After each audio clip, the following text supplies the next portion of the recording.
Put God first. Put God first in everything you do. Everything that you think you see in me, everything that I've accomplished, everything that you think I have, and I have a few things, everything that I have is by the grace of God. Understand that. It's a gift. 40 years ago, March 27th, 1975, it was 40 years ago, just this past March, I was flunking out of college. I had a 1.7 grade point average. I hope none of you can relate. I had a 1.7 grade point average. I was sitting in my mother's beauty shop. They still call it beauty shops now? What they call it now? Yeah, I was sitting in the beauty parlor.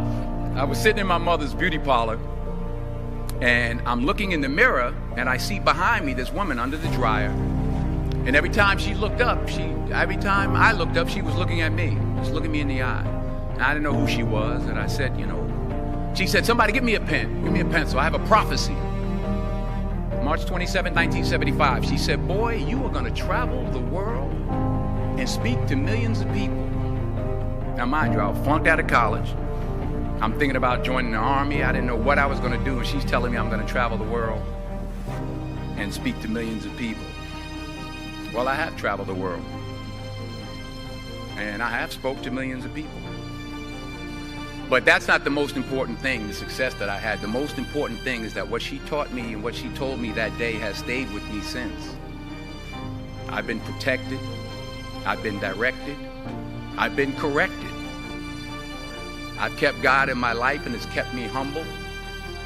I didn't always stick with him, but he always stuck with me. So stick with him in everything you do. If you think you want to do what you think I've done, then do what I've done and stick with God. Number 2, fail big. That's right. Fail big. Today's the beginning of the rest of your life, and it can be very frightening. It's a new world out there. It's a mean world out there, and you only live once. So do what you feel passionate about. Take chances professionally.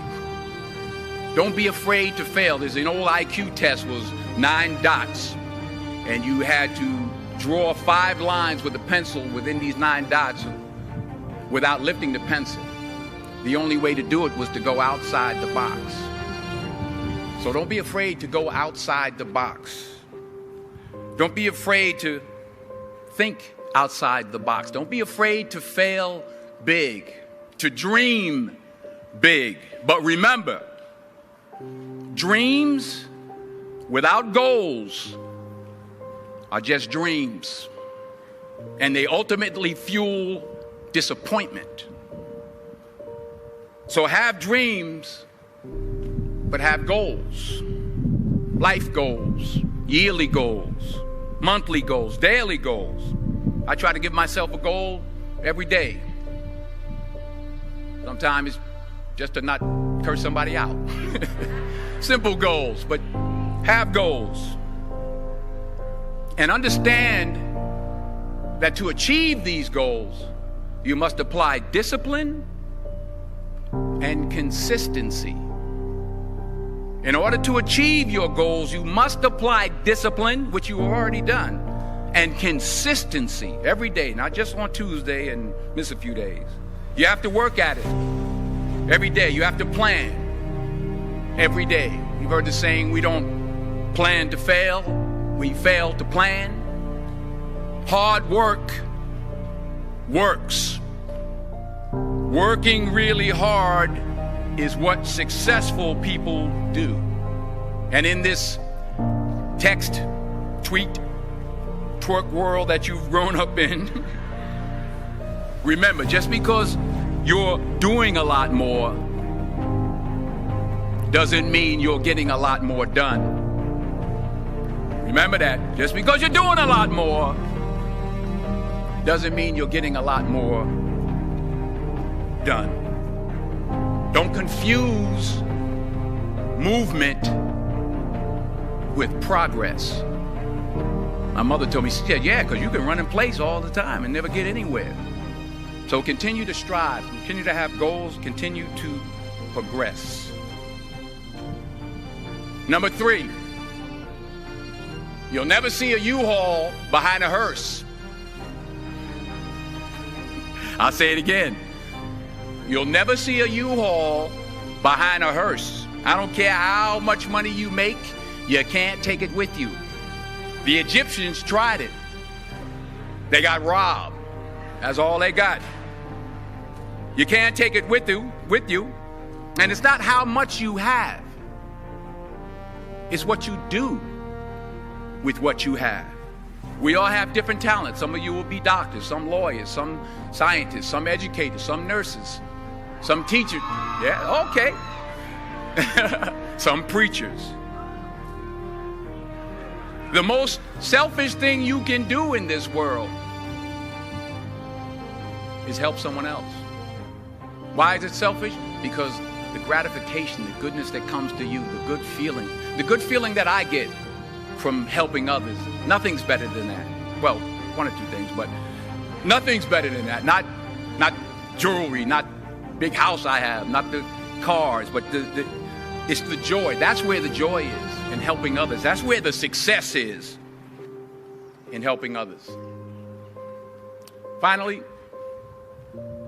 I pray that you put your slippers way under the bed tonight, so that when you wake up in the morning, you have to get on your knees to reach them.